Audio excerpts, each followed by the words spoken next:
Something unusual happened in Yerevan, Armenia this week. Canada's Prime Minister sat down at a summit that for the past 4 years had been strictly a European club, no exceptions. Then Mark Carney walked through the door, and the European political community made history by inviting for the first time ever a non-European leader to fully participate in its proceedings. Let me give you the context. The European Political Community, or EPC, is an intergovernmental forum that was created in 2022, directly in response to Russia's full-scale invasion of Ukraine. Its purpose is to bring European leaders together to discuss security, democratic resilience, energy, and shared strategic challenges. It has met 7 times since its founding. Every single one of those meetings was exclusively European, until now. Carney traveled to Yerevan from May 2nd to May 4th, 2026, at the invitation of both European Council President Antonio Costa and Armenian Prime Minister Nikol Pashinyan. The Canadian government confirmed this marks the first time a non-European leader has joined the summit. The 8th summit convened under the theme Building the Future, Unity and Stability in Europe. Leaders from nearly 50 countries attended, including all 27 European Union member states. British Prime Minister Keir Starmer, Ukrainian President Volodymyr Zelensky, French President Emmanuel Macron, and Polish Prime Minister Donald Tusk were among those arriving on Sunday ahead of the Monday session.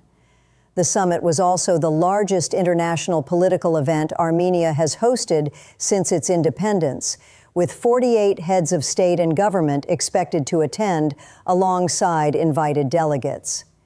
Now, the location itself matters here. Yerevan sits at a geographic crossroads between Russia, the Middle East, and Europe. Armenia has historically maintained close ties with Moscow, but that relationship has been fraying. The Yerevan gathering is the first EPC of its kind held in the Caucasus, and it comes as Armenia fosters closer ties with Europe while seeking to cautiously loosen itself from Russia's grasp. It was to be followed the next day by the first ever EU-Armenia bilateral summit. So the backdrop here is significant. You have a country that was historically tied to Russia, hosting the largest gathering of European leaders the region has ever seen. And sitting at that table for the first time is a Canadian Prime Minister. That's the frame for everything else that followed. Here's where things become more complex, because Carney didn't just attend, he spoke. And what he said set the tone for the entire summit. Addressing the gathering, Carney told assembled leaders that the world is undergoing a rupture across several dimensions: technology, energy, commerce, and geopolitics. He stated that nostalgia is not a strategy, but that Canada and its partners are not destined to submit to a more transactional, insular, and brutal world, and that gatherings like this one point to a better path forward. That framing, rupture as a deliberate word choice, was not accidental. It signals a specific worldview, and it connects directly to what Carney said next. The line that drew the most attention from this summit was direct and unambiguous. Carney stated it was his strong personal view that the international order will be rebuilt, and that it will be rebuilt out of Europe. That is a significant statement from the leader of a country that has for decades oriented its foreign policy primarily around its relationship with Washington. It's worth being precise about what this claim does and does not mean. Carney did not say the United States is finished as a global power. He did not announce a formal break with Washington. What he did was position Europe, not the United States, as the anchor for the future rules-based international order. And he said that in a room full of European leaders as the only non-European participant at a summit held in a former Soviet republic that is itself pivoting away from Russia. The European Council President, Antonio Costa, confirmed after the meeting that Canada's invitation was partly inspired by Carney's earlier speech in Davos, where he had urged like-minded countries to strengthen their relationships as a way to stabilize an increasingly turbulent global environment. Costa described that Davos address as great inspiration for the decision to extend the invitation to Ottawa. This adds an important layer to the story. Carney's presence in Yerevan was not improvised.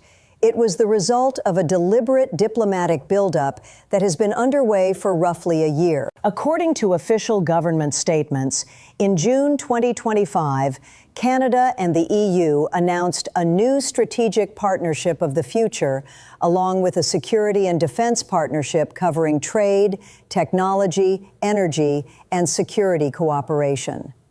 Then in February 2026, Canada became the first non-European country to join the EU's Security Action for Europe initiative, known as SAFE, which unlocks access to European defense markets for Canadian industries.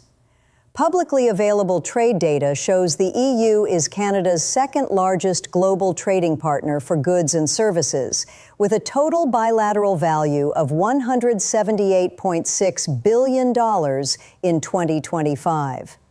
EU foreign direct investment stock in Canada stands at an estimated $218.8 billion, while Canadian direct investment in the EU totals $297 billion. These are not trivial numbers.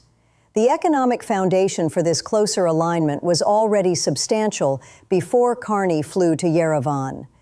And then there was the announcement on Ukraine. Carney committed 270 million Canadian dollars, approximately 200 million US dollars, toward critical military capabilities sourced from NATO's prioritized Ukraine requirements list. According to the Prime Minister's office, the funding will go toward purchasing specific items from that NATO list, including munitions. This brings Canada's total monetary support for Ukraine to $25.8 billion since Russia's full-scale invasion began in 2022. Ukrainian President Zelensky met with Carney on the sidelines and welcomed the contribution directly. What stands out here is the combination of signals in a single visit. A historic first-time presence at a European forum, a direct statement about where global order will be reconstructed, and a concrete financial commitment to the war in Ukraine. These are not separate items. They are part of a single strategic message. To understand what this moment actually represents, you have to step back and look at the broader geopolitical environment in which it is taking place. The transatlantic relationship, meaning the ties between North America and Europe that have defined Western foreign policy since World War II, is under strain in ways that were unimaginable just a few years ago. The U.S. administration under President Trump has pursued a set of policies that have unsettled European capitals. Tariffs imposed on allied nations, signals of reduced commitment to NATO's collective defense obligations, and a more transactional approach to multilateral institutions. The recent announcement that the United States would withdraw 5,000 troops from Germany following a public dispute between Trump and German Chancellor Friedrich Merz over Washington's handling of the Iran conflict landed in Europe as a significant warning signal about American reliability as a partner. This is the environment in which Carney is operating. Canada's economy has been directly affected by Trump's tariffs, and Carney has positioned himself as a leader who will push back on those pressures rather than absorb them quietly. That posture has earned him visibility in European capitals, where leaders are increasingly asking the same question Canada is. If the U.S.-led order is becoming less predictable, what replaces it? At this point, the situation shifts when you consider the alternative perspective, because not everyone reads this moment the same way. There is a reasonable argument that what happened in Yerevan is more symbolic than structural. EPC summits, by design, do not produce binding decisions. They are forums for dialogue, not treaty negotiations. Senior EU officials acknowledged as much ahead of the meeting. A conversation, however historically notable, does not automatically translate into a reconfigured international order. There is also the question of Canadian domestic politics. Carney won a federal election in March 2026 and took office with a mandate shaped heavily by the trade and sovereignty pressures Canada has faced from Washington. His pivot toward Europe plays well politically at home. Critics might argue that this is as much about domestic positioning as it is about a genuine long-term realignment of Canadian foreign policy.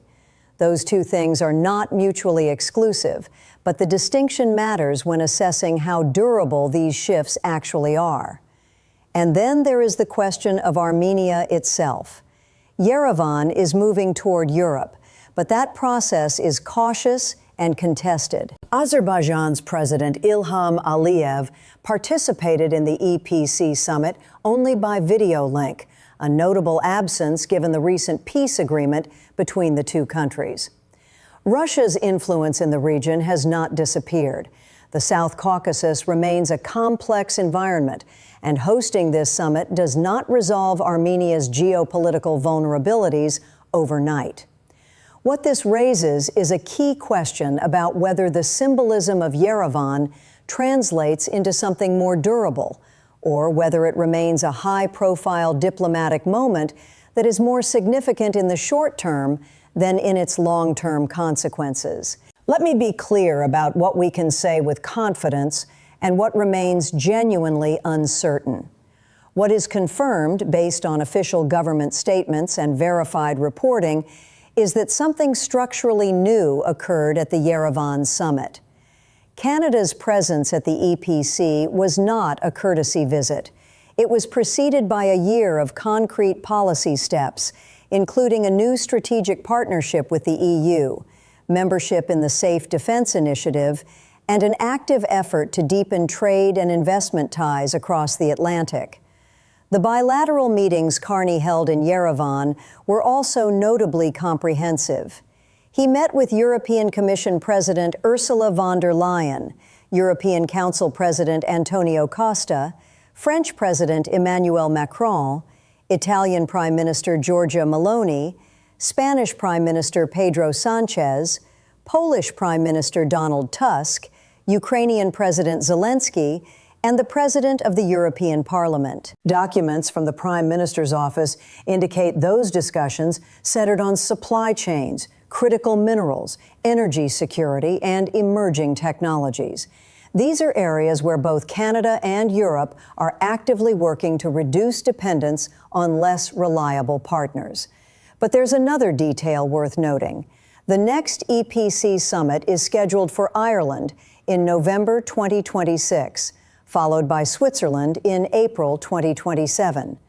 Whether Canada receives another invitation to those gatherings will be a meaningful indicator of whether Yerevan was a one-time symbolic gesture or the beginning of a more institutionalized relationship. What publicly available information shows is that the institutional groundwork for a closer Canada-Europe relationship has been laid more concretely in the past year than at any previous point. The speech Carney gave was clear.